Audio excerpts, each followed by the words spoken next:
Bienvenue. Merci. Je pense que c'est le podcast le plus reporté sur Terre. Ok. Donc on va essayer de le démarrer et de le réussir cette fois-ci. Victoria, c'est Human Movement Therapy et ça bosse sur la réhab des personnes sportives ou non. Ouais, sportive et sédentaire aussi, les deux un petit peu. Ok. Les enfants aussi. J'ai un peu vraiment un panel de tout, plus des athlètes de force, CrossFit, strongman, haltéro, powerlifting, mais un peu de tout. On se connaît depuis 2016. Ouais, c'est bien les dates, toi. Ouais. Ouais. Et Depuis Strongfit. depuis StrongFit. Ouais. Et j'avais souvent dit si je devais comparer ma manière de faire ou quelqu'un qui se rapprocherait le plus de la manière dont je vois les choses, je pense que j'aurais cité Victoria Polastri. Donc, du coup, ça m'intéressait de t'avoir sur le podcast depuis tout ce temps et de voir un petit peu ton parcours. Mais au-delà de ton parcours, ta manière de faire maintenant avec les personnes. Parce que des fois, je vois que tu as des résultats de fou sur les suivis en ligne, Ouais. Notamment la personne qui ressemble À la corde. à la corde qui tient tout ça. Est-ce que tu peux nous expliquer brièvement ce qui s'est passé les 5 dernières années pour toi? Parce que tu as quitté la France et tu es parti en Ouais. formation à Amsterdam. Ouais. Bah, du coup, déjà, je suis contente que tu aies cette vision-là parce que bah, tu es une des personnes, des rares personnes avec qui j'accroche en France sur le modèle de pensée, donc c'est chouette. Je suis super contente de pouvoir discuter avec toi. Je suis partie aux Pays-Bas parce que j'avais lancé mon entreprise en 2020, je pense, il y a 3 ans à peu près, The Human Movement Therapy. Et je me rendais compte que j'avais un manque dans, la connaissance, où je voulais vraiment approfondir mon champ de compréhension du corps humain et pas juste par des modèles issus de formations privées qui sont hyper intéressants mais qui ne sont pas poussés dans le détail.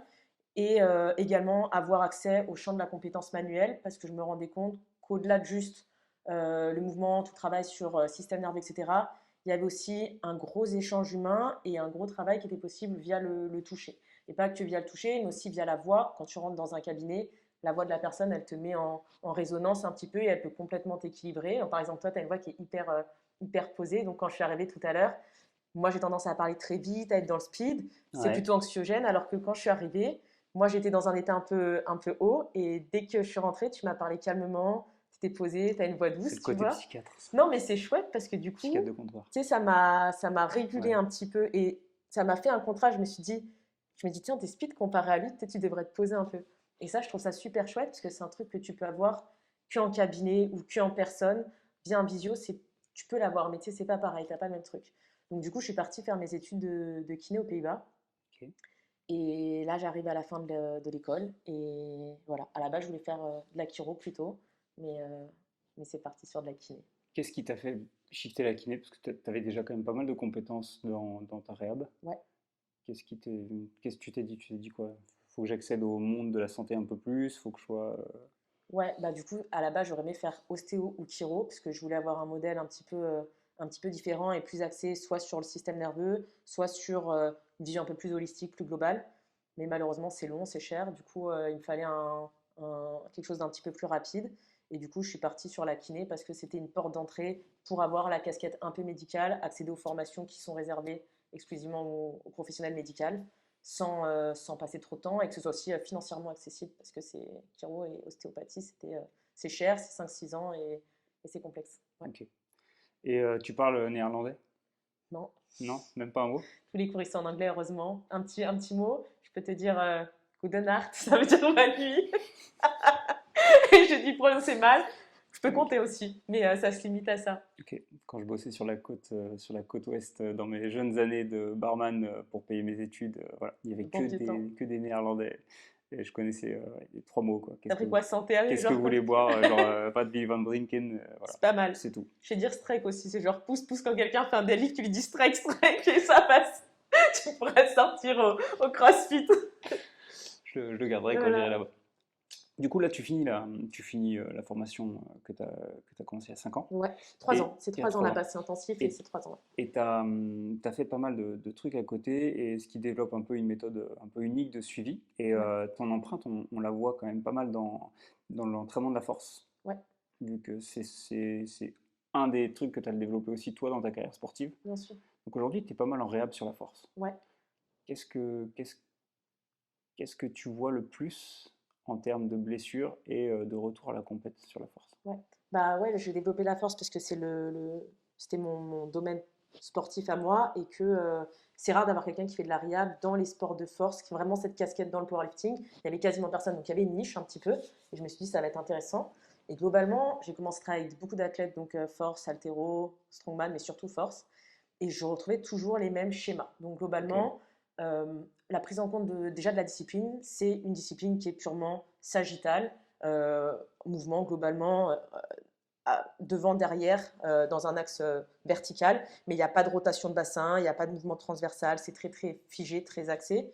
On a peu de variabilité de mouvement et souvent dans la discipline de force, là où il y a un souci, c'est que selon les coachs, tu as des coachs qui ont une approche un peu plus ouverte avec de l'hypertrophie, où ils vont chercher justement un peu de travail, où ils vont chercher à stimuler d'autres lignes musculaires, ils vont aller chercher à travailler un plan transversal pour juste de la variabilité de mouvement. Mais tu as des coachs qui ont une approche où c'est spécifique, spécifique, spécifique. Et du coup, ils développent une ultra spécificité dans ce plan sagittal. Et ils vont jamais aller chercher ni du travail de rotation, ni le bassin reste figé en permanence, le diaphragme reste figé en permanence. Et on a énormément de mouvements en extension. Et quand on a énormément de mouvements en extension, on a souvent une position inspiratoire permanente. Donc globalement, côte en rotation externe, les dorsaux hyperactifs, les spinaux hyperactifs. On va se retrouver avec un diaphragme qui reste toujours en position inspiratoire, donc en position concentrique abaissée. Ok. Et ça vient créer une dérégulation parce que non seulement ils ont cette activité qui vient stimuler ce schéma, mais dans le quotidien, ils n'arrivent pas à sortir ce schéma-là. Et on a toute une dérégulation du système nerveux parce que le nerf vague traversant notre diaphragme, on se retrouve avec une. Je viens de lancer un Pokémon. Je viens de Pardon, lancer le Pokémon Polastri. Alors, je me tais. on va reprendre la base, parce qu'il y a des gens qui vont écouter, ils vont faire. Je reviendrai l'année prochaine. Je t'avais dit, Alors, il fallait que je simplifie. on va simplifier. Euh, un, tu t'occupes des personnes dans la force qui ont été blessées. Ouais, Et souvent, tu analyses des patterns qui sont redondants. ouais, très Parce bien que résumé. c'est bien un truc où je te rejoins beaucoup là-dessus, c'est plutôt analyser les patterns voilà, que écouter les tests, retests, écouter les personnes qui te disent ça c'est le bon degré ou pas. Toi, tu t'analyses ce qui se passe dans la vie Ouais, ou ce qui se passe dans l'activité de la personne et tu regardes comment ça peut l'affecter, soit au quotidien, c'est-à-dire que le pattern est ancré maintenant et ça définit ce qu'elle fait. exactement. Ça, on pourra en reparler tout à l'heure avec Ouais, le pattern des fighters. J'avais bien aimé ce post-là. ouais, Et soit alors tu regardes qu'est-ce qui nous empêcherait d'avoir une porte d'entrée ou un accès à un engagement des abdominaux, un engagement de certains muscles liés au pattern dans lequel ils sont complètement figés. ouais, Ok. exactement. Donc là maintenant on va prendre ce que tu viens de démarrer. Là tu nous parlais des patterns d'extension Ouais, au niveau thoracique. Donc exactement. on parle de par exemple quelle athlète si tu veux prendre un exemple. Tu vas retrouver plusieurs athlètes. Donc, tu as exactement résumé. J'essaie d'avoir une analyse, comme tu disais, test, retest. J'essaie d'éviter de. Enfin, j'essaie de simplifier mon approche en observant la personne dans son quotidien, dans son sport, parce que pour moi, ça devient un test. Donc, son geste sportif, ça devient un test. Ça me donne déjà des indications. Sa manière de marcher, sa manière de parler, sa manière de se tenir, là, comment tu tiens, comment tu parles. J'ai déjà énormément d'informations. Chez les athlètes de force, mais aussi chez les athlètes, donc tu me demandes quel type de sport on trouve ce pattern en extension. Ça peut être globalement toutes les disciplines de force, sprinter, tous les sports Ok, d'explosivité. Tous les sports d'explosivité et tous les sports de force pure, on se retrouve avec des patterns en extension. ok. Tous les sports où il faut générer de la force dans le sol de manière prononcée et où on a un challenge contre la gravité qui est majoré, qui est très important, on retrouve beaucoup de ça. Gymnaste, idem, on retrouve beaucoup, beaucoup de schémas en extension. D'accord. Et donc là, si on prend la force pour l'instant, Ouais, toi, tu t'occupes de personnes qui font quoi? Qui font développer couché, deadlift et squat ouais, sur exactement. des épreuves sur une même journée? Ouais, sur la même journée. Ok. Quand ces personnes se blessent, là, si on prend un exemple d'une personne qui se serait blessée sur un des trois schémas, qu'est-ce que tu vas regarder en premier? Par exemple, on se prend quoi? Un squat ou un deadlift? On peut prendre un squat si tu Un veux. squat. Donc une personne qui vient te voir en squat, Ouais. généralement, elle s'est blessée où? En général, dos Ouais. ou genou, c'est ce que je retrouve le plus, le dos et le genou. Parfois les hanches, mais c'est plus rare. Tu retrouves souvent un maximum de compensation. Au squat, tu retrouves tendon rotulien, Ouais. souvent tension sur les tendons rotuliens, sans une vraie blessure, juste des grosses inflammations Ok. au point de plus pouvoir squatter du tout et de pas pouvoir marcher, pas pouvoir monter des escaliers. Donc ça, c'est récurrent. Et le dos, hernie discale, globalement, c'est le plus présent. Ou Ok. des grosses douleurs dorsales non expliquées, lombalgie, lumbago, et mettre toute D'accord. la casquette de ça. Ouais. Et donc là, quand ils viennent te voir, tu les regardes lifter? Oui, alors je regarde deux choses. Je prends toujours une photo profil, face, dos, torse nu, pas de t-shirt, pieds nus parce que je regarde l'intégralité du corps. Ouais. Et déjà, j'ai une idée de la préférence de l'individu au quotidien. Donc, j'essaie de voir une différence entre, donc je vais lui demander de squatter face à moi et je vais regarder la photo quand elle est de profil. Ok. Ça a sens.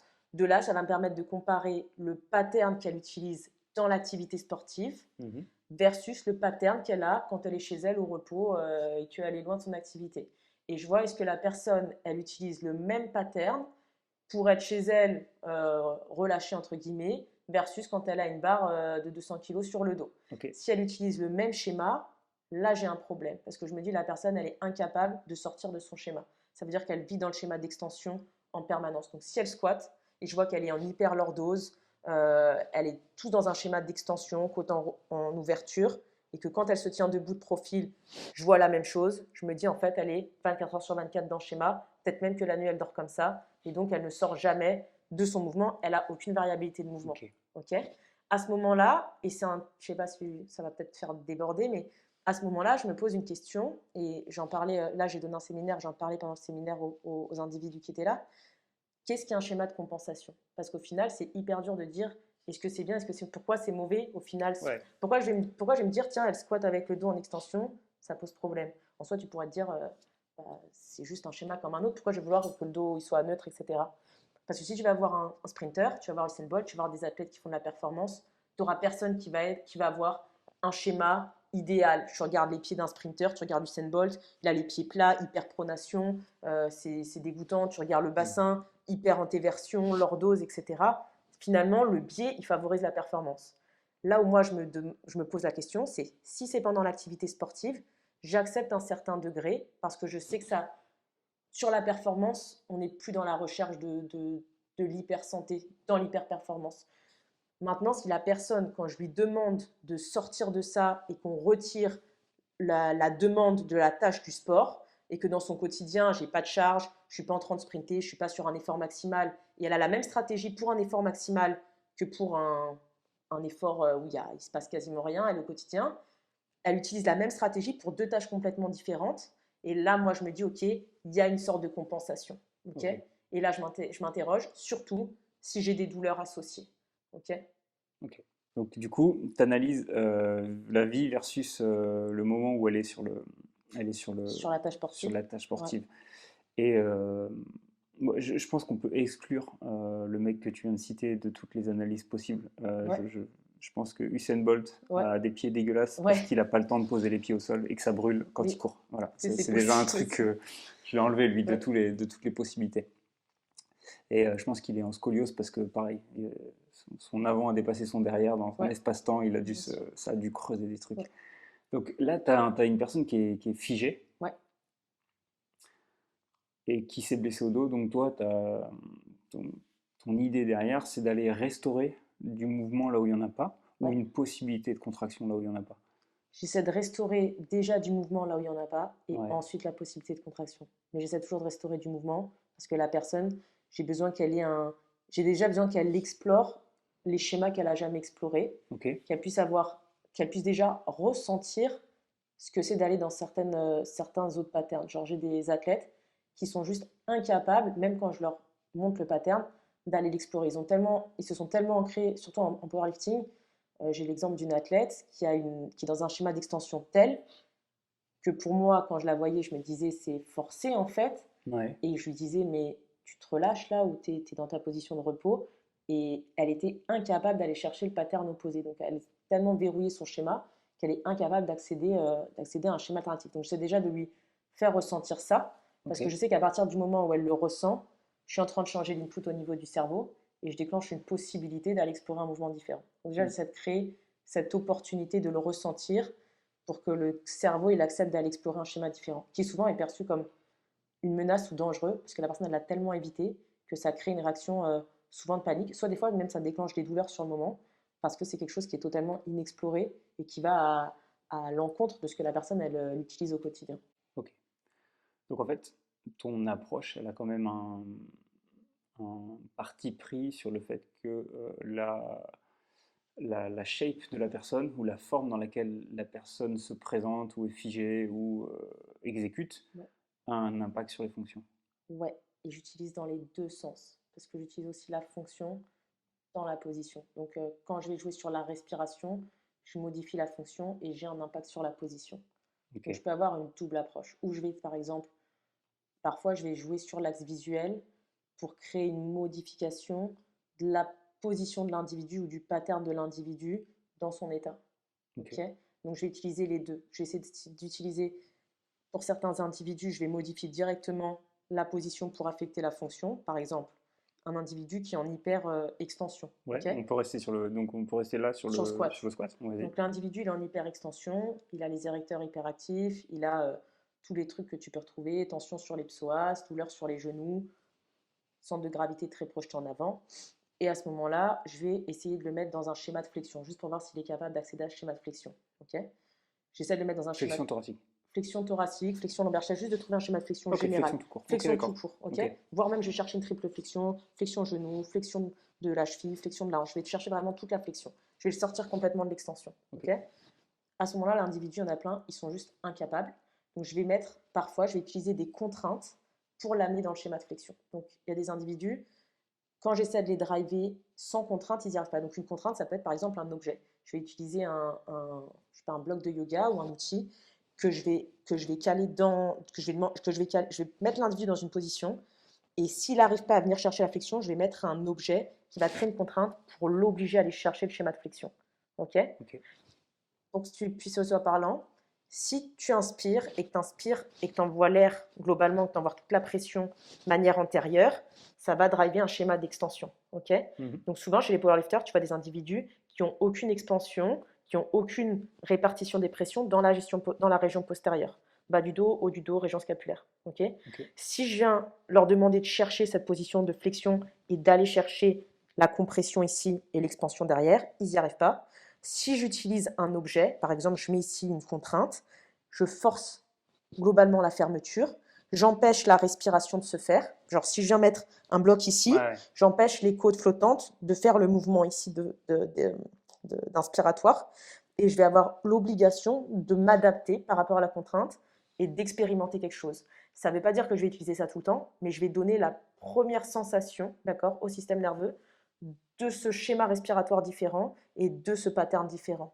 Et à partir de là, la personne, elle va savoir ce que je vais rechercher sur les autres exercices. Si je ne lui donne pas la première sensation, elle n'a aucune idée de quoi je suis en train de lui parler, elle ne l'a jamais expérimenté. Donc j'ai besoin de donner cette première information chez les gens qui sont complètement déconnectés parce qu'ils vivent dans ce même schéma en permanence, en permanence, en permanence. Ok. Ouais. Ouais. Surtout chez les enfants, c'est hyper utile pour moi parce qu'il y a des enfants chez qui, quand je travaille en ligne, c'est assez compliqué si je leur fais faire de la respiration, vu que je travaille beaucoup avec ça, c'est très compliqué de leur dire essaie de ressentir la respiration se faire dans telle zone de ton corps. Mais si je mets une contrainte, un Swiss ball et je rends ça ludique, tout de suite, la personne, l'enfant, il va se placer, ça devient ludique et il va sentir la différence. Et Ok. là-dessus, j'ai des bien meilleurs ressentis. Et derrière, j'ai des super transferts. Quand je le ramène sur un exo qui, pour moi, va amener plus de bienfaits, mais qui était un peu trop difficile au départ, parce que l'enfant, il a senti ce que je voulais. Je lui dis, bah, je veux que tu retrouves le même truc que tu viens de sentir, je veux que tu me le retrouves. Et au début, j'avais un peu d'appréhension, parce que je me disais, ça va pas marcher. Et en fait, j'ai de super résultats avec ça. Et ça fit très bien. Ok. Ouais. D'accord. Et au niveau Des powerlifters. des powerlifters, du coup, une fois que tu as passé ça, c'est quoi le gap par Ouais. rapport à tout ce lift qui se fait avec je sais pas combien de centaines de kilos? Ouais, alors déjà, ce que j'essaie de faire au départ, c'est que ça va paraître paradoxal, mais je travaille pendant très longtemps, en fait, je travaille pas sur le lift en lui-même, même si ça peut te dire, bah, je vais travailler sur le lift, parce que souvent la personne, c'est juste une, en fait, elle va faire son lift parce que elle impose une tâche à son système nerveux. Et elle a besoin de faire un squat, elle manque des prérequis pour accéder à son squat. Donc, si on part sur les prérequis d'un squat, il faut qu'elle ait sa dorsiflexion de cheville, il faut qu'elle ait sa flexion de genou, il faut qu'elle ait ses flexions ici au niveau de la hanche, il faut qu'elle ait ses rotations internes, externes. Si la personne, elle arrive sur son lift et elle n'a pas ce prérequis, elle va s'adapter et elle va compenser, entre guillemets, pour ce que ça implique. Ça va dépendre de sa génétique, ça va dépendre de ses blessures, ça va dépendre de tout un bagage émotionnel, etc. On peut parler des réflexes, de tout ça. Mais elle va devoir compenser parce qu'elle n'a pas le prérequis. Donc, au lieu d'aller travailler sur le lift en lui-même, je vais aller travailler sur le prérequis et je vais aller voir si juste en modifiant ce prérequis, j'arrive à avoir une adaptation derrière quand la personne elle va aller lifter de manière inconsciente. Pourquoi? Parce que souvent les athlètes, ils ont des patterns tellement spécifiques dans leur performance, surtout sur le squat où il y a beaucoup de charges, que si je viens jouer sur le schéma, ça met tellement de temps à grammer un schéma moteur pour faire ta performance que quand tu viens faire une modification, ça m'arrive quand je discute avec les coachs, la modification, c'est 2 cm d'écartement de pied, c'est millimétrique. C'est un placement de barre, c'est juste 1 cm d'écartement plus et il y a un gros changement sur la personne. Si jamais moi je viens jouer sur le pattern, je peux le chambouler complètement et j'ai eu des cas où ma rehab devenait contre-productive parce que je faisais faire du travail qui modifiait le schéma de l'individu, le pattern de l'individu, trop proche de son entraînement, trop proche d'une compète sur des charges trop importantes. Et la personne, elle se retrouvait complètement bouleversée et la performance, elle crache. Et la personne, elle se blesse parce qu'elle n'a plus du tout ses repères. C'est là où les athlètes, ils sont tellement biaisés dans leur schéma que je ne cherche pas forcément à retirer le schéma dans la performance, Ouais.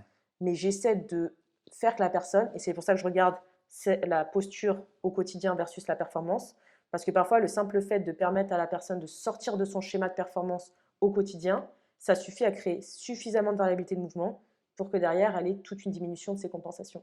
Et en travaillant sur un pattern différent hors de la performance, je ne change pas son pattern de sportif, je ne change pas son geste sportif, mais naturellement, quand elle va aller sur son geste sportif, vu qu'elle a les prérequis nécessaires, elle va avoir un mouvement un petit peu différent. Mais elle ne va pas le sentir particulièrement. Juste, elle va me dire, tiens, c'est étonnant, je l'ai mesuré chez un athlète qui manquait de flexion de hanche. On n'a pas du tout travaillé des exos de flexion de hanche, mais lui, il mesurait avec un, je ne sais plus comment ça s'appelle,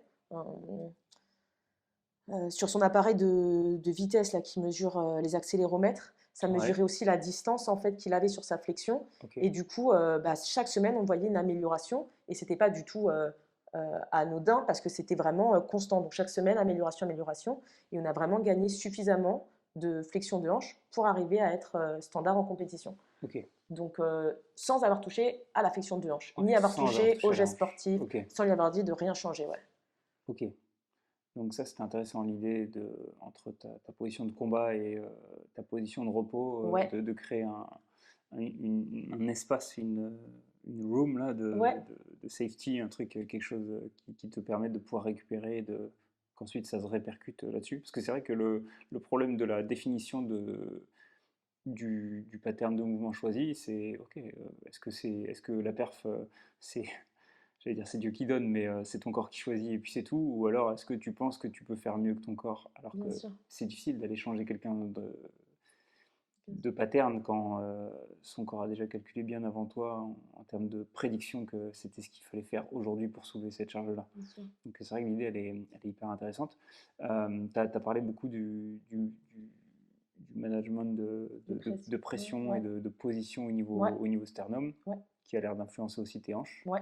Je t'ai vu poster pas mal là-dessus sur l'influence du travail sur le front rack, etc.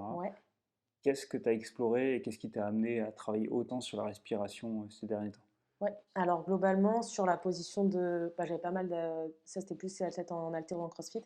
Pas mal de personnes qui n'avaient pas du tout un. Oui, pardon. Oui. On n'est plus dans le power, on est sur des gens qui sont sur le front drag, mais ce qui m'intéresse, c'est qu'est-ce qui a fait que ça satellisait autour de la respiration? Autour de la respiration, c'est globalement, je retrouvais pareil des personnes qui avaient du mal sur le front rack, qui avaient des soucis, pareil, sur leur extension. Donc je retrouvais le même schéma que je trouve sur powerlifting, globalement en extension quand ils vont faire le squat, ou sur un deadlift, ou sur le bench, tu as l'extension voulue, mais ce même schéma, je le retrouvais sur une position de front rack. Donc souvent, je faisais un individu qui était en hyper extension, en tout cas au démarrage, qui après pouvait basculer en flexion, mais qui démarrait en hyper extension. Et ce que je retrouvais souvent, c'était des individus qui n'arrivaient pas du tout à dissocier la chaîne scapulaire et l'humérus de l'extension. Donc, ils se retrouvaient à vouloir faire une flexion d'épaule avec une grosse extension ici, et du coup, un diaphragme qui est resté dans une position, comme j'expliquais tout à l'heure, inspiratoire.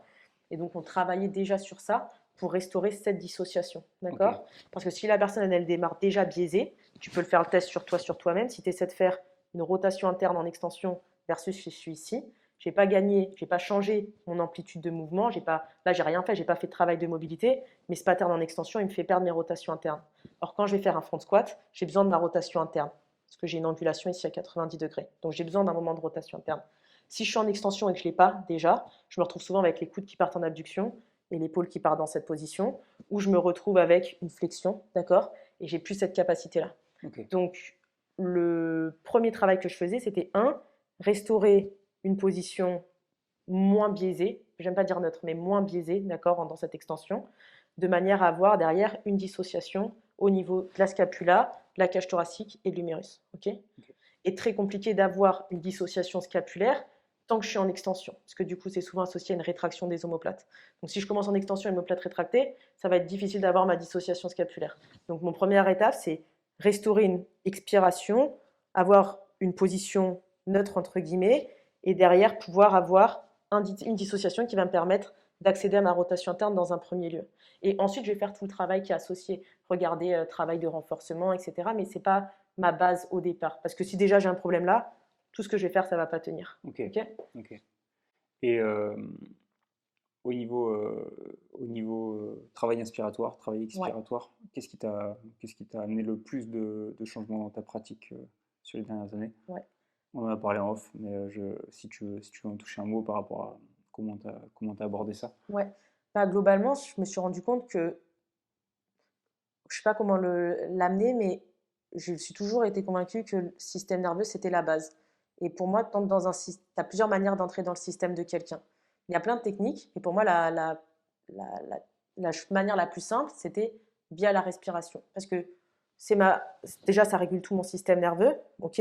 Et dès que j'ai pas une mobilité du diaphragme, tout en chaîne va être altéré. Donc, je vais être en extension, donc je vais perdre toutes mes amplitudes. En ostéo, ils utilisent la loi de Frayette, je ne sais pas si ça te parle. Non. C'est une loi qui dit qu'en gros, quand tu modifies euh, quand tu modifies une amplitude dans un plan, tu affectes les autres plans. Donc Ok. globalement, si j'augmente l'extension dans le plan sagittal, je perds mes rotations. Ok. Moi, j'avais publié une vidéo sur Instagram où pour choper les crocodiles, ils les prennent, ils les chopent en extension. Les crocodiles, ils ne peuvent plus tourner. Non, c'est hyper intéressant. Je te mettrai la vidéo du Qui crocodile. chope les crocodiles? Ok. Qui chope les crocodiles? En Afrique, dans je sais plus où, voilà. Mais du coup, tu perds tes rotations. Tu peux le tester sur toi. Si tu es là et que je te fais faire un test de rotation thoracique, ça va être compliqué. Donc, la première phase, c'était de travailler sur cette phase expiratoire Ouais. pour normaliser ça, réaccéder à mes rotations, ok, plutôt qu'aller chercher des rotations. Si je vais faire un travail, comme tu vois sur les réseaux aujourd'hui, avec des rotations thoraciques, etc., et ils prennent même pas le temps de regarder ce qui se passe déjà au départ au niveau de la position du diaphragme, je suis en train de forcer des rotations sur un corps qui déjà de par nature est en extension et ne peut pas accéder aux rotations normalement. Ok. Donc moi, ça me pose problème parce que je sais que je vais jouer sur la structure ligamentaire et pas forcément sur le corps. Et deuxièmement, c'est parce que c'est ma porte d'entrée directe sur le système nerveux, parce qu'à partir du moment où je régule la respiration, j'affecte mon système nerveux sympathique ou parasympathique et j'ai une possibilité de travailler avec un individu. Si l'individu, il arrive, il est dans un état de stress absolu, et il y a une anxiété qui est à 100%, c'est très dur pour moi de créer un changement dans le corps qui va être durable. Donc je suis obligée d'avoir un travail déjà de base qui me rend un individu disponible à l'input que je veux apporter. Ok. Sachant qu'il est dans un pattern de saisie. C'est-à-dire que si vous voulez faire une blague à votre oncle qui a passé la cinquantaine ou votre maman, pour voir à quoi ça ressemble un schéma bloqué inspiratoire, cachez-vous dans la cave et quand elle descend chercher quelque chose, Oui, faites-lui peur et vous allez voir la position qu'elle va prendre. Parce que vraiment, c'est les positions des gens qui ont peur ou des gens qui ouais. viennent d'avoir un trauma Ouais. et ils sont fichés Extension. ici. Ouais. Et ils sont jamais revenus vers le. Ouais. Et comme tu vois, tu as fait le blocage, donc tu es resté dans une phase inspiratoire avec un diaphragme qui est complètement Ouais. mobile. Et le diaphragme, il a un effet de pompe, donc ça a un effet, si on va aller plus loin, c'est un effet sur les organes, c'est un effet sur la digestion, c'est un effet sur énormément de choses, pas juste sur la sphère purement posturale. Mmh. Donc on peut impacter tout l'axe endocrinien, on peut vraiment tout impacter par ce travail respiratoire. Mais mon but premier, c'est rendre l'individu déjà disponible à ce que je vais apporter. Sinon, il va pas. Je vais faire des changements qui risquent de ne pas tenir sur la durée. Ok. Okay. Une Juste, fois je vais ouais. juste faire un top. Genre, faites pas ce que je viens de dire à votre maman ou à votre oncle. Je vais avoir des procès aux fesses. C'est Internet, Tu c'est vas dangereux. recevoir plein de C'est mails. dangereux, Internet. Il y a des gens qui écoutent un peu trop la lettre. Vas-y, je te laisse continuer. Donc ça, c'est ma première phase. J'essaie de rentrer dans l'individu. Et il y a plein de manières de le faire au final. Si tu vas faire du manuel, si je viens te masser, tu as des récepteurs sur la peau, je vais rentrer dans ton système nerveux. Si je vais te faire une mobilisation ostéopathique, une mobilisation chiro, je vais avoir pareil une entrée sur ton système nerveux. Si je fais de la psycho, je rentre dans ton système nerveux par la partie verbale. Je vais avoir des entrées différentes. Maintenant, pour moi, l'outil le plus simple, le plus primitif qu'il y avait, c'était la respiration. Okay. Donc, c'était pour moi l'outil le plus accessible. Et un enfant, un adulte, quelqu'un d'âgé, quelqu'un qui a jamais fait de sport, je peux le faire respirer, ça va être déjà quelque chose qui est accessible. Et à partir de là, je peux aller construire sur des choses plus compliquées. Et par rapport à toutes les formations que j'avais fait au préalable, je me rendais compte qu'au final, on prenait jamais en compte suffisamment ça et qu'on arrivait à des corrections, mais que même, comme je te disais tout à l'heure, dans les corrections posturales, même quand on arrivait à des corrections, pour moi, les corrections, elles étaient jamais suffisantes parce que je continuais de voir des personnes qui étaient dans un Hmm. état, dans ce pattern d'extension, dans un état d'anxiété.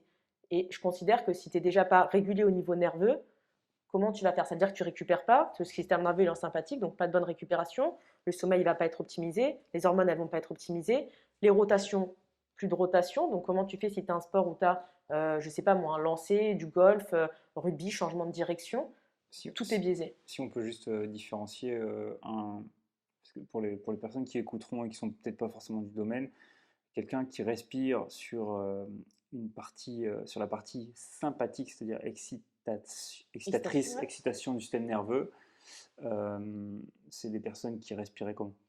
Globalement, tu simules une crise d'anxiété, tu vas faire, tu vas avoir un pattern, tu vas avoir une activation du sympathique et tu vas avoir un pattern d'extension en général. Ok. Donc c'est respiration courte, Tu respires avec le superficielle. haut du... Alors, respiration courte et superficielle, donc ton diaphragme, il est censé s'abaisser. Quand tu as une respiration sympathique et globalement qui t'amène dans le schéma d'extension, le diaphragme, il fait un mouvement tout petit, donc il s'abaisse jamais Ouais, complètement et surtout, il revient jamais en position de repos, donc il se relâche jamais. d'accord. Et deuxièmement, ouais, Avec la bouche ou avec le nez? souvent avec la Souvent avec bouche. la bouche. Le nez, c'est plutôt lié au Ok, parasympathique. Et deuxièmement, souvent, il n'y a même plus cette phase de remontée qui se fait, d'ascension. Il reste en position, le diaphragme reste en position abaissée et on reste avec de l'air dans le corps. On ne vide jamais complètement les poumons. Et ça va driver notre extension. Ok. d'accord. Donc je me retrouve avec souvent, on peut le résumer par respiration courte et superficielle. Ok. Et à l'inverse, une respiration parasympathique qui serait une respiration plutôt de repos, quelque chose tranquille quand tu es chez toi et tu lis un livre ou Ouais. tu es vraiment chill, ça se traduirait comment au niveau de la respiration?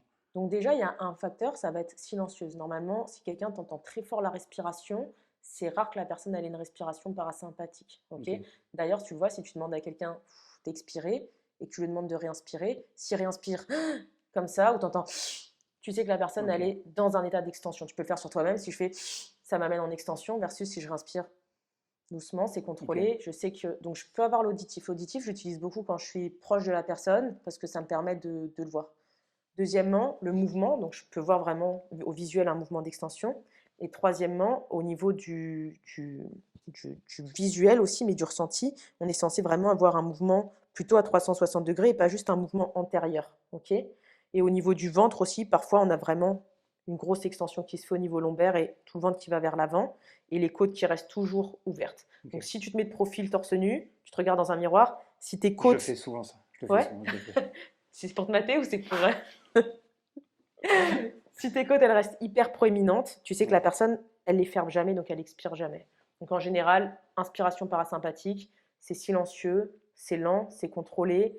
Et à l'expiration, c'est surtout l'expiration qui m'intéresse, c'est long, c'est prolongé et c'est calme. Il n'y a pas d'état de panique, il n'y a pas une expiration qui est très courte, c'est d'accord. censé être prolongé. Ok, D'où le fait que, même pour accentuer le parasympathique, la pause, elle est hyper importante.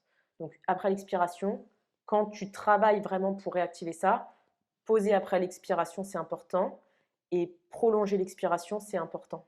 ok, Okay. Donc, souvent, je dis plutôt, j'expire avant d'inspirer. On parle souvent d'inspirer, mais je préfère dire j'expire parce que tant que je n'ai pas vidé complètement mes poumons et que je n'ai pas laissé au diaphragme le temps de revenir en position de repos, je ne vais jamais pouvoir avoir une bonne inspiration. ok, Parce que je réinspire dans un corps où il y a déjà de l'air en fait. Ok. d'accord. Ça fait sens. Ça fait sens. Du J'ai coup, perdu personne, peut-être j'en ai perdu là, trois non, quatre je en pense cours de qu'on a route. bien réussi à remettre ce qu'était le para et Mm. le sympathique. Donc ça, c'est sur l'analyse de l'outil de la respiration. Ouais. Est-ce que tu fais appel à des aides accessoires? Est-ce que tu as, je sais, par exemple, je pensais à Powereuse. ZLs qui écoutent, ouais, des mecs comme ça qui utilisent pas mal Power Breathe. Il Ouais. y en a un autre, une autre marque, je sais Il y plus a laquelle d'autres c'est. marques, il y a Aéro, comment ça s'appelle? Aéro, je sais plus quoi. Il y a plusieurs outils. D'accord. Est-ce que tu utilises ça? Alors, c'est cool parce que j'ai essayé avec mon papa qui a une grosse déficience. Ouais. Mais j'ai deux problématiques avec le Power Breeze. Un, respiration buccale. Ok. Donc, tu viens driver contre résistance. Donc, qu'est-ce qui se passe si j'ai une résistance? Je vais avoir tendance à partir en extension. Donc, déjà, ça me pose problème parce que la plupart des gens qui l'utilisent partent dans cette extension-là quand ils l'utilisent. Ok. Deuxièmement, respiration que buccale. Donc, ça me pose aussi problème. Troisièmement, inspiration plus longue que l'expire. Donc, souvent, ils font très fort et derrière, après, ils soufflent un peu et ils repartent tout de suite. Donc, ils ont inversé ce que moi je veux. Moi, j'aimerais que l'expiration, elle dure plus longtemps Ok. pour que le diaphragme y revienne en position. J'aimerais que l'expire, elle prépare l'inspiration. Donc, ça peut m'arriver d'utiliser, mais je vais driver des positions qui sont un peu paradoxales, où je vais chercher un peu la flexion, pour que quand la personne elle vienne inspirer, déjà, même si c'est par la bouche, elle ne parte pas dans le schéma d'extension et qu'elle apprenne derrière à faire des longues expirations. Donc, je fais l'inspiration, mais après, je demande toujours si l'inspiration a duré 6 secondes, je veux au moins 12 secondes d'expiration et je vais une petite pause après. Comme ça, je m'assure que je garde un certain équilibre. Okay, parce que chez mon père, par exemple, je l'ai fait et je me suis retrouvée avec tension sur tous les muscles accessoires respirateurs, tension sur les trapèzes, Dans l'exercice? douleur pendant, Pendant, après, ok. ouais, ça a aggravé complètement Ok. son schéma postural. Donc, il a gagné de la force dans la capacité inspiratoire contre résistance, il progressait, mais derrière, il développait tout un tas de compensations chez un individu qui, si tu le regardes, il a vraiment il est vraiment en extension maximale, Ok. il ne s'est jamais expiré. Donc du coup, l'outil a une limite. Et en plus, ça prend en compte beaucoup le diaphragme et peu le plancher pelvien. Or, les deux sont censés travailler en synergie. Donc je pense qu'il y a encore de la recherche qui doit être faite pour développer un outil qui prenne le pattern respiratoire dans sa globalité. Pas juste notre diaphragme ici, mais on a le diaphragme oral et on a le diaphragme pelvien. Donc c'est des outils qui je pense sont intéressants, mais ça dépend comment ils sont utilisés et ça dépend dans quel cadre ils sont utilisés. Et je pense qu'aujourd'hui il n'y a pas assez de... Et d'ailleurs il n'y a pas beaucoup de travaux sur les power breaths pour l'expiration. Donc ça existe, il y en a où tu peux faire la phase expiratoire contre résistance, mais ils sont plutôt mis de côté dans la littérature. Et ils ont tendance à dire que ceux qui sont faits pour l'inspiration, c'est ceux qui apportent le plus de bénéfices. Mais qu'est-ce qu'ils regardent? Ils regardent juste la capacité à inspirer contre résistance. Mais ils ne regardent jamais l'effet sur la posture, l'effet sur Ouais. tout le reste de la sphère. Okay, donc ça me pose problème. Je pense qu'il y a un truc aussi avec le fait que normalement ton expiration, elle est naturelle, elle se fait presque sans l'aide d'aucun muscle quand elle n'est pas forcée, et du fait que le cartilage costaud des côtes avec le sternum doit te permettre un retour à la En normale compliance, grâce à bien sûr. l'élasticité. Mais c'est Bien vrai que sûr. si tu es bloqué dans un pattern où ta côte est partie, elle a fait, en tout cas sur les côtes 1, il y aurait plus normalement un pattern Comme lance de saut latéral. ouais, Ouais. lance de saut sur les côtes moyennes, Ouais. sur les côtes les plus basses, on aura plutôt une expansion normalement, mais Mmh. c'est vrai que si tu es bloqué sur la moyenne et les hautes, vers le haut et l'arrière, du coup, Ouais. sur le retour du plan sagittal, Ouais. il n'y a pas de recoil, il n'y a pas de retour du tout. Non. Et dans ce cas-là, et même on peut se poser la question, parce que du coup, ce qu'on observe en passif, malgré tout, la personne qui est capable d'inspirer plus fort et d'expirer plus fort que les autres, Ouais. sur un schéma actif, quand tu y es, tu C'est y es, pas... tu vois. Bien sûr. Donc, Et j'ai un autre problème, c'est les personnes qui ont une laxité aussi, donc qui au niveau génétique, au niveau ah, parce que tu me parles là des cartilages côtaux par rapport à la compliance, mais chez les personnes qui ont déjà un déséquilibre, par exemple par rapport à la génétique, on va se retrouver avec des individus où pareil, on peut avoir une compliance qui est un petit peu, euh, qui est, euh, qui est pas optimale, et du coup qui ont tendance à rester encore plus dans ces schémas-là. D'ailleurs, je vois beaucoup des personnes qui ont une bonne mobilité, qui ont une super bah, sur les réseaux, tu en as plein là, dans le Movement Flow, etc., qui ont des mobilités incroyables en termes de gestes, mais qui reposent beaucoup sur un système ligamentaire. Donc, ouais. quand tu les testes et que tu les regardes, tu fais des tests en mobilité, c'est nickel, mais dès que tu viens regarder globalement leur attitude justement sur une photo ou comment ils sont, tu regardes toute la sphère respiratoire, tu vois que c'est des individus qui sont toujours dans un pattern, voire pire, parce qu'ils sont tellement dans leur pattern que pour se stabiliser, tout repose sur le système ligamentaire.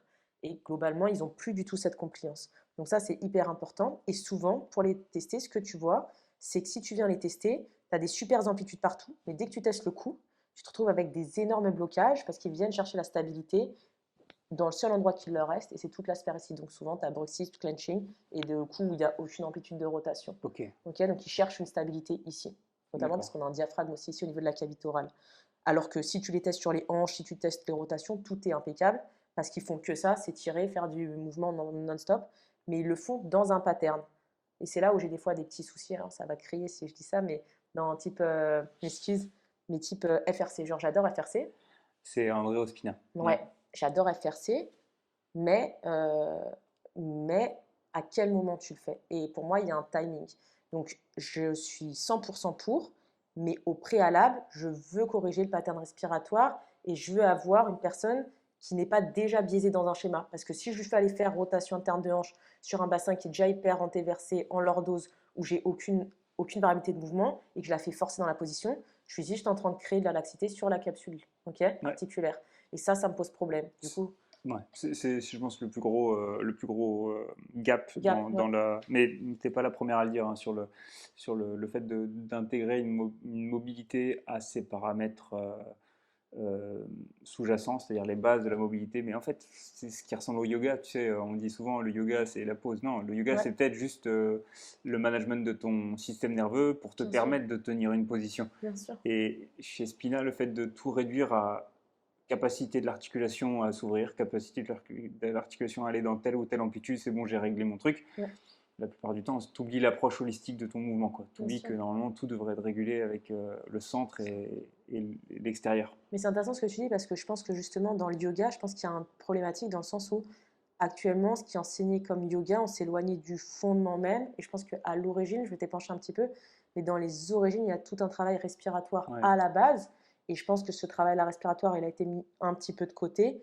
Mais si on revient sur ses origines, derrière, tout fait sens. Tu travailles sur ta première base, la partie respiratoire, tu viens créer une sorte de normalisation. Et derrière, tu peux aller travailler sur tout ce qui est amplitude, etc.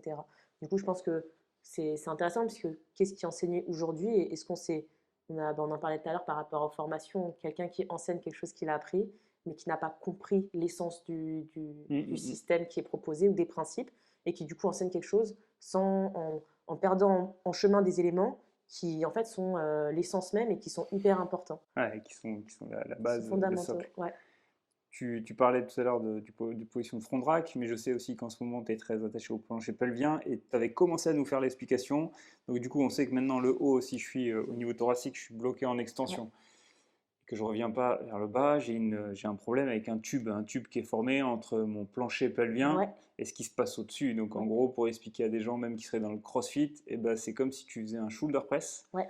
et que tu manquais tellement de mobilité que pour biaiser, pour reprendre la vidéo que j'ai faite la dernière fois avec Math Strength, eh ben, quand il n'y a plus rien pour monter au-dessus de la tête, eh ben, Mm. tu vas aller chercher de la lordose. Et Exactement. donc tu vas perdre, un, ton engagement des abdos Ouais. parce que tu t'éloignes les distances, et de deux, tu éloignes cet alignement entre ce qui nous permet d'être... t'éloignes la capacité à créer un tube fort entre Ouais.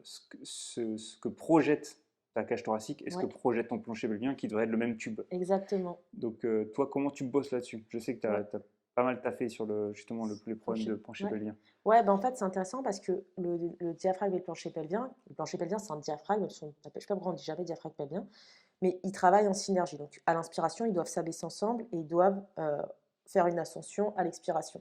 Cette synergie, elle est importante et il faut qu'on ait une bonne amplitude de mouvement. Donc, on doit avoir aussi cette compliance. Maintenant, ils ont une forme différente. Donc, le diaphragme, il a une forme de U inversée et le plancher pelvien, il a une forme de U. Donc, quand il y en a un quand les deux s'abaissent en même temps et les deux remontent en même temps. Mais quand le diaphragme thoracique s'abaisse, c'est une contraction concentrique. Quand le plancher pelvien s'abaisse, c'est une contraction excentrique et vice-versa. Donc ça, c'est important de comprendre qu'on a deux types de contractions différentes, Ok. même si on a un mouvement en synergie. Le plancher pelvien, ça va être très dur de savoir s'il fait le mouvement comme on veut, et surtout, il y a beaucoup de pré-réflexifs dans le système du plancher pelvien. Par contre, on a des indices visuels et des symptomatiques qui vont nous amener des informations. Par exemple, quand je vais voir quelqu'un qui va respirer, si je vois qu'il y a en effet une extension lombaire et que je vois un ventre qui devient hyper proéminent vers l'avant, je sais que la personne, elle envoie beaucoup les pressions vers l'avant et qu'on va avoir souvent une tendance à avoir une amplitude de mouvement total qui n'est pas complète et on a un diaphragme qui met beaucoup de pression vers le bas et la pression est projetée vers l'avant. Ok. Okay, type incontinence urinaire aussi. Incontinence urinaire, je sais que j'ai beaucoup de pression qui est faite sur ce plancher pelvien. Donc, je ne vais jamais travailler le plancher pelvien pendant un exercice, je ne vais jamais cuer le plancher pelvien. Par contre, je vais le travailler sur des drills auparavant, donc en warm-up par exemple, ou à la maison, je vais faire des exercices. Mais je ne veux jamais donner trop d'informations par rapport à ces choses-là, ni sur le diaphragme, dans le geste sportif. Genre, tu vas me faire un squat lourd, je ne vais pas te dire pense à respirer de telle façon ou pense à contracter ton plancher pelvien, on va faire ceci, parce que je risque de prendre trop de ressources cognitives alors qu'on est déjà sur un effort qui demande beaucoup de concentration. Donc, je ne veux pas créer de perturbations. Ok. Par contre, quand je vais travailler en échauffement ou quand je vais travailler en rehab, etc., éloigné de l'entraînement, là, je vais faire des exercices. Mais là où je peux travailler sur le plancher pelvien, c'est toujours dans cette relation. Donc, je vais voir comment le diaphragme thoracique il travaille, d'accord? Donc, je vais regarder les côtes globalement en grande partie et je vais regarder la respiration. Parce que la position du diaphragme thoracique va créer une pression sur le plancher pelvien et donc je sais que derrière, je vais avoir une réaction, ok? Et en fonction de cette position-là, je vais savoir si j'ai un plancher pelvien qui est tout le temps en phase d'étirement ou s'il est tout le temps en phase contractée. Donc si je suis en extension ici, je sais que j'ai un diaphragme qui est contracté, qui a baissé, ça veut dire que j'ai une pression en permanence vers le bas. Ça veut dire que mon plancher pelvien, derrière, si le diaphragme il s'abaisse, il pousse sur les viscères, sur les organes intestinaux, ça crée de la pression vers le bas, il faut qu'en bas il se passe quelque chose, je me retrouve avec un plancher pelvien étiré en permanence, qui est contracté, mais qui est contracté en phase excentrique. Okay, donc je sais que je vais devoir travailler dessus. Donc je ne vais pas aller mettre mes mains en interne. En plus, plancher pelvien, il y a il y a beaucoup de problématiques sur la sphère émotionnelle, trauma, etc. Donc je ne vais jamais trop Doigt dans les fesses aussi. doigt dans les fesses, exactement. Je ne vais pas aller travailler en interne, même si je sais que ça se fait. Moi, je vais regarder ce qui se passe sur la sphère respiratoire, c'était nul. Tu peux me mettre en making-of, ça c'était. Je vais la garder. Si tu veux, je te fais un testing du plancher pelvien après JM. Ça t'intéresse? Tellement tragique là que je me suis dit, c'est émotionnel. Oui, je me souviens de la première fois que Tu vas doigt dans porter. les fesses, un copain qui était derrière. On va éviter ce petit détail. Mais j'ai vu des gens remonter du squat grâce à ça. Grâce des à ça vidéos internet, donc je me dis que vraiment la sphère réflexe du plancher pelvien Ben, est bien sûr. incroyable. J'essaierai sur mes prochains patients, si je peux me permettre. Je demanderai un consentement avant. Vas-y, finis parce que j'ai plein de questions. Tu m'as perturbé, Excuse-moi. Non, voilà, donc du coup, je ne vais pas travailler dessus en interne, mais par contre, je peux travailler énormément juste sur la sphère respiratoire en diminuant les pressions. Donc, ce qu'il faut comprendre, c'est que tu as ta cavité thoracique, tu as ta cavité abdominale, tu as ta cavité pelvienne. J'ai mes diaphragmes. Les diaphragmes, ils régulent la pression. Okay, on a toujours tendance à regarder sur le plancher pelvien, par exemple, pour corriger la problématique. Mais si tu as un espace avec beaucoup de pression et que tu as une cavité avec moins de pression, la pression, elle va avoir tendance à aller, c'est une loi de physique, dans la cavité où il n'y a pas de pression. Donc, au lieu d'aller regarder s'il y a un problème là où sur la cavité pelvienne, là où il n'y avait pas beaucoup de pression, je vais aller regarder pourquoi à l'origine il y a déjà beaucoup de pression dans la cavité thoracique. Et souvent, c'est parce que j'ai quelqu'un en phase inspiratoire, dans un pattern d'extension, type un powerlifter, type un sprinter, c'est un gymnaste, qui a le diaphragme tout le temps, qui fait de la pression vers le bas, parce qu'il n'expire jamais. Donc en faisant ces liens juste par la respiration, tu peux affecter énormément de choses, type ton plancher pelvien, type des incontinences, type tout ce que tu veux, juste par un travail de modification de la pression sur la région thoracique. Ok. Ouais. Et tu as vu des améliorations sur la mobilité aussi? Ouais, énormément, parce que globalement, le plancher pelvien et le diaphragme, surtout le plancher pelvien, il est lié à, on considère les rotateurs de la hanche, les rotateurs profonds, comme une seconde couche du plancher pelvien. Sur le plancher pelvien, ce qui est cool, c'est qu'il n'y a pas de nomenclature. Il y en a qui disent qu'il y a 14 muscles, il y en a qui disent qu'il y en a 20. Ça dépend, il n'y a pas de consensus, même dans la recherche. Et globalement, les rotateurs profonds de la hanche, ils sont parfois associés, donc piriforme, obturateur interne, etc. Donc tout est pelvitro-cantérien. Exactement. Les jumeaux, tous. Ouais, et du coup, ce qui se passe, c'est que tu as des connexions et à chaque fois que tu vas aller, quand tu as un plancher pelvien qui ne travaille pas correctement, tu peux avoir des compensations par les rotateurs externes profonds de la hanche qui vont aller se contracter pour essayer de générer de la tension sur le plancher pelvien ou qui vont compenser l'absence de tension, ou par les adducteurs qui vont aussi créer une modification. Okay. Sur les adducteurs, en fait, ce qui se passe, c'est que le plancher pelvien, il s'insère dans le bassin. Okay, je vais le simplifier. Les adducteurs, ils s'insèrent dans le bassin. Le plancher pelvien, il s'insère dans le bassin. Les rotateurs profonds, ils s'insèrent sur tout ce qui est pareil sur notre bassin, mais sur la région postérieure, et les adducteurs devant. Le plancher pelvien, sa capacité de contraction et de relâchement, elle va dépendre de sa position de repos. Ouais. Okay, sa position de repos, elle va dépendre de ses insertions et origines. Okay, les insertions et origines, c'est le petit bassin. Okay, donc tu as tes deux. Je suis en vidéo. Hein. Ouais, t'es en vidéo. Donc il y a les deux. Si on prend le bassin, il y a deux iliums, d'accord, c'est nos deux os ici de la hanche. Et ici en bas, on a les ischiatiques et on a notre petit bassin. Okay, quand je viens faire, si en bas ça se rapproche, le plancher pelvien, si j'ai une corde au milieu, il va s'abaisser. Si ça s'éloigne, il va se contracter. Les adducteurs, ils peuvent modifier cette angulation. Et du coup, si jamais je viens activer mes adducteurs, par exemple, je vais avoir une modification de cet angle et je vais favoriser la contraction, le relâchement du plancher pelvien, juste parce que je modifie sa position de repos. Okay. Un peu comme si mon biceps il était là, selon que j'ai le bras complètement en extension ou complètement en flexion ou au milieu, je vais avoir plus de facilité à contracter le biceps ou pas. D'accord. Et ici, c'est pareil. C'est pour ça que si quelqu'un a envie de faire pipi, souvent il a tendance à croiser les jambes. Parce que s'il croise les jambes, il active les adducteurs, il modifie la position du bassin et le plancher pelvien a tendance à se contracter un petit peu et à mieux pouvoir soutenir Hmm. la miction. Ok. Ok. Du coup, tu peux avoir une influence juste sur ça. Et sur un powerlifting, je l'explique dans la formation que je donne, mais sur un powerlifting, si par exemple, sur un soulevé de terre, c'est plus simple, si tu fais un soulevé de terre en tradi, les pieds parallèles ou les jambes très ouvertes, tu modifies la position du petit bassin et du coup, tu modifies la position du plancher pelvien au repos et tu modifies la capacité de contraction. Donc, tu peux jouer aussi sur ça. Ok. Ok. Donc, tu as plein de liens entre le bassin, les douleurs de hanche, les douleurs de psoas, les douleurs lombaires, parce que tout est connecté en interne. Mais tu ne peux pas penser au plancher pelvien sans penser à ce qui se passe Ouais, bien au-dessus. sûr. Parce que tu as besoin de ton diaphragme pour avoir ta respiration, c'est ce qui va modifier toutes les pressions qu'il va y avoir sur ton plancher pelvien. Ton plancher pelvien, elle est juste là pour réceptionner les viscères globalement et ensuite redonner de la compliance. Et sur un squat, pareil, tu disais est-ce que tu peux avoir des modifications? Mais il y a des personnes qui n'arrivent pas à contracter le plancher pelvien et qui n'arrivent pas à remonter d'un squat. Parce que quand ils ont une charge, ils se font accélérer par la charge et la gravité. Et au moment, donc il y a une accélération des viscères de tous les organes vers le bas, d'accord? Et le plancher pelvien, au moment où quand tu veux sortir de cette accélération vers le bas, tu dois avoir une contraction pour générer de la force dans le sol. Donc au niveau des pieds, tu dois générer de la pression, mais le plancher pelvien, il doit stopper cette accélération vers le bas. Donc il doit avoir cette fonction de contraction. Okay. Il y a des personnes où ça ne marche pas. Donc souvent, ce que tu vois, c'est ça drop en bas. Et ils n'arrivent pas à maintenir le lift. Alors il peut y avoir plein de choses, mais il peut y aussi avoir cette incapacité à créer une contraction opposée et à générer suffisamment de force pour pouvoir refaire l'ascension. Ok. Ok. Donc à ce moment-là, le système, au niveau interoception, Ouais. envoie des messages, des signaux, et tu chantes toute la production de force pour le mouvement retour parce qu'ils se disent de toute façon, sinon tout va péter en bas. Exactement, il n'y a aucune, Ok. ou des fois tu as grosse incontinence et ça drop, etc. Ok. Donc tu as souvent ça qui se met en place. Et bon, là, tu peux faire plein de types de travail, mais il y a tout un travail qui peut se faire en effet sur la contraction du plancher pelvien de manière directe ou indirecte, pardon, de manière directe ou indirecte, via différents petits travaux. Mais jamais pendant le lift, je vais jamais faire ça. Je vais garder toujours les ressources cognitives disponibles Hmm.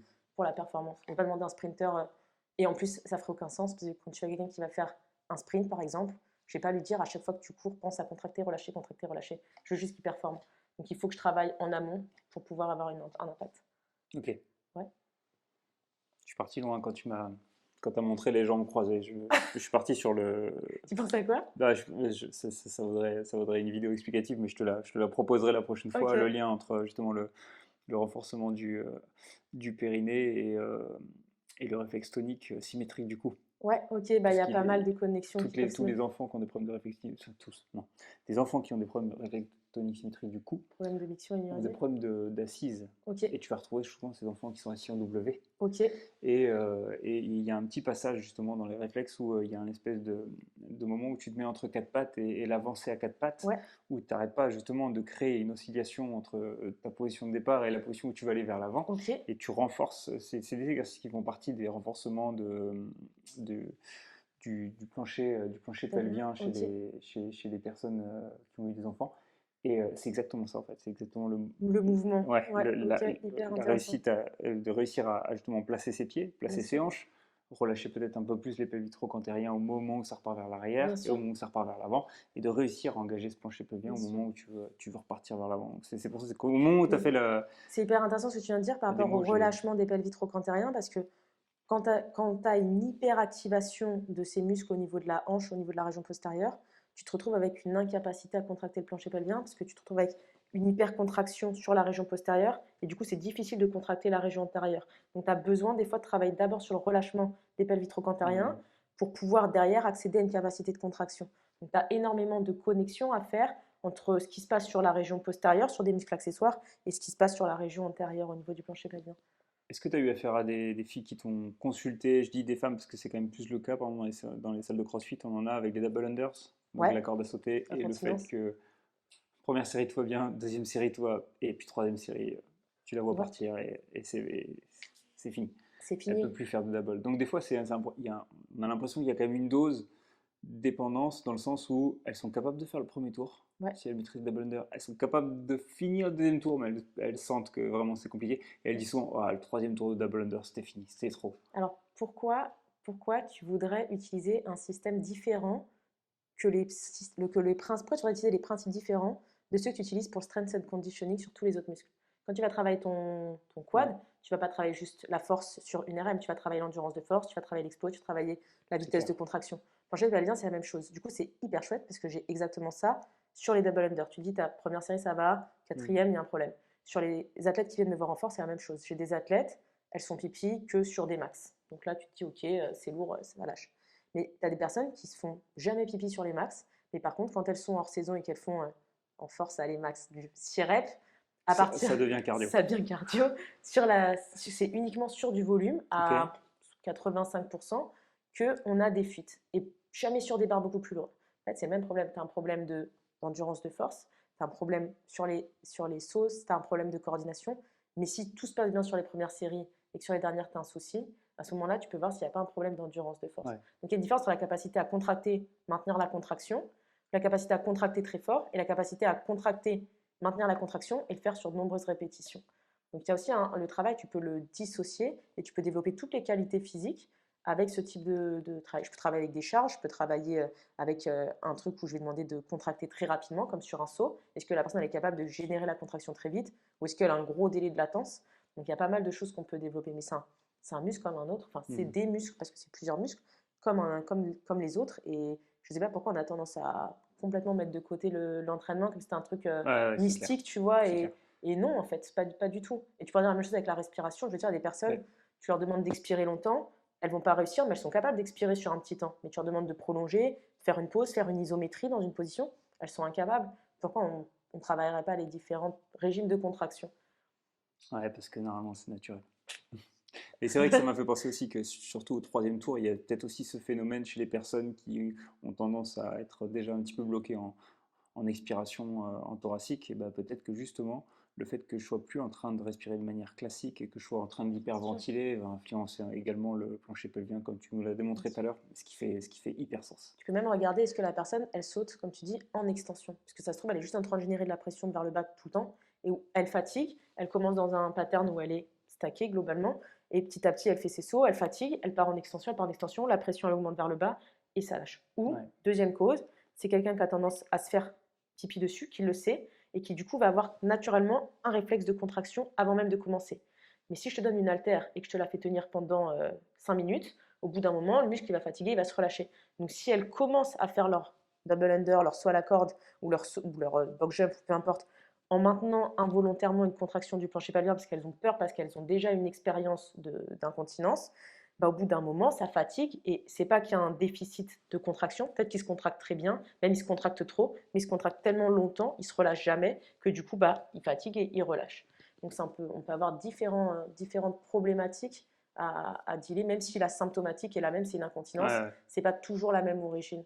Donc il faut prendre en compte tout un panel de symptomatiques, l'apparence, le pattern de la personne. Si on revient toujours sur le pattern, regarder le pattern de la personne, ça va déjà te donner 80% d'informations. Une personne ouais, qui peut avoir un plancher pelvien qui est fort, mais qui est finalement toujours contracté, Ouais. exactement comme un peu on avait ici en thoracique, c'est quelqu'un qui aura un problème dans un mouvement qui demande une contraction-relâchement, contraction-relâchement, Ouais. contraction-relâchement. Et justement, en parlant de pattern, alors je t'ai vu poster des trucs et je t'ai vu poster un Et truc. attends, je peux revenir sur un truc? Ouais, Désolée. vas-y, On vas-y. repart sur ça. Tu viens de parler de contraction, relâchement, contraction, relâchement, contraction, relâchement. Du coup, on revient sur la même chose. Pattern d'extension, pattern de flexion, alternance des patterns.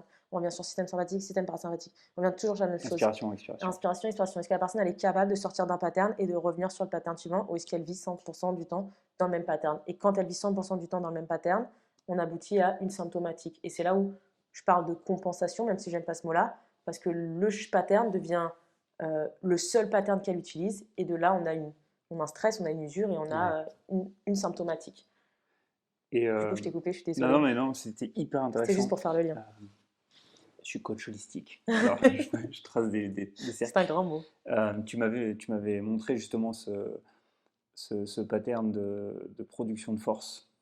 Bon, Ouais. on ne parlera pas du poste qui a été enlevé, Non. mais on retrouvait justement cette situation chez des personnes qui étaient en surpoids. Ouais. Fais pas de soucis, on peut en Et reparler si tu dont, veux.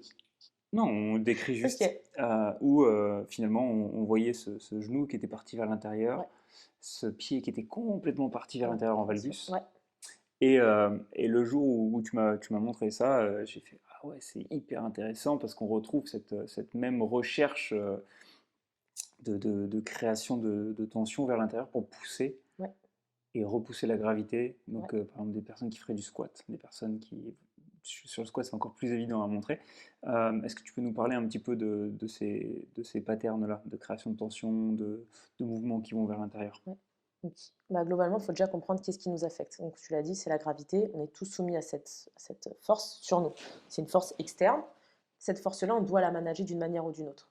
Si on a une activité physique en plus qui rajoute une force externe ou interne, on a besoin de générer encore plus de force. Donc déjà, pour ne pas se faire écraser par la gravité, on doit maintenir un minimum de tension et un minimum de rotation interne, de pression dans le sol, pour ne pas se laisser complètement écraser et se faire ratatiner.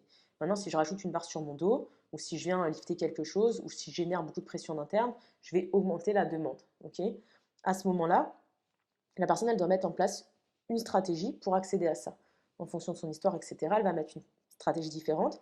Chez une personne qui est obèse, euh, c'est la même chose que si elle a mis une barre sur son dos, elle a augmenté la contrainte externe qui s'exerce sur son corps, elle doit générer encore plus de force.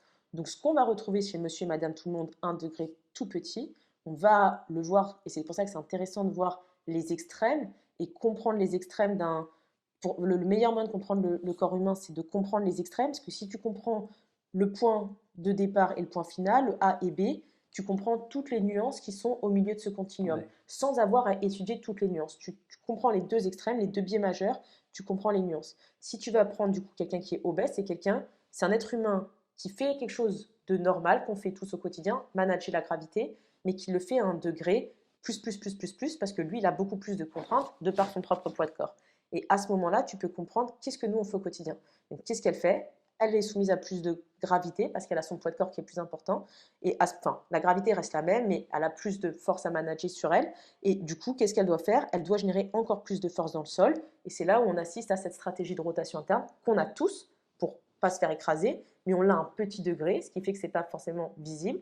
Mais cette personne-là, elle doit le faire de manière plus importante et donc on voit une exagération. Du coup, ça permet de comprendre ce qu'on fait au quotidien naturellement.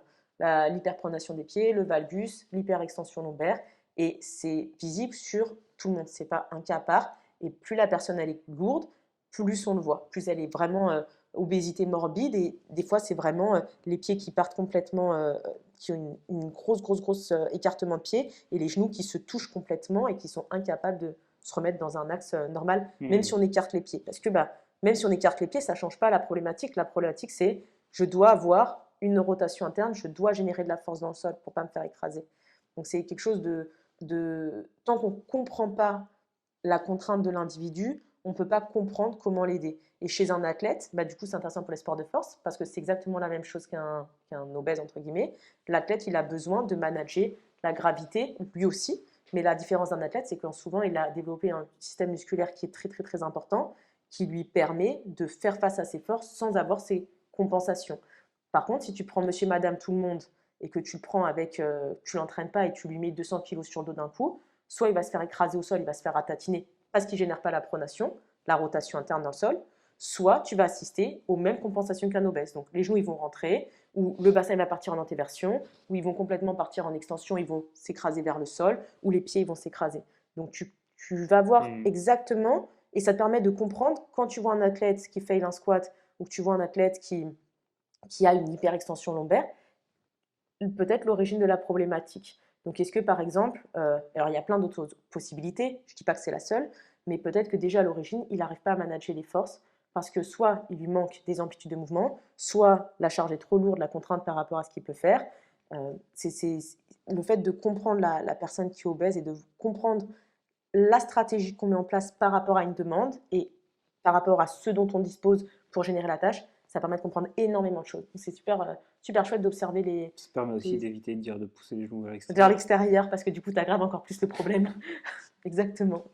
Mais c'est encore beaucoup coaché, Ouais, mais je pense que malheureusement. c'est encore mal compris. Ouais. Ouais.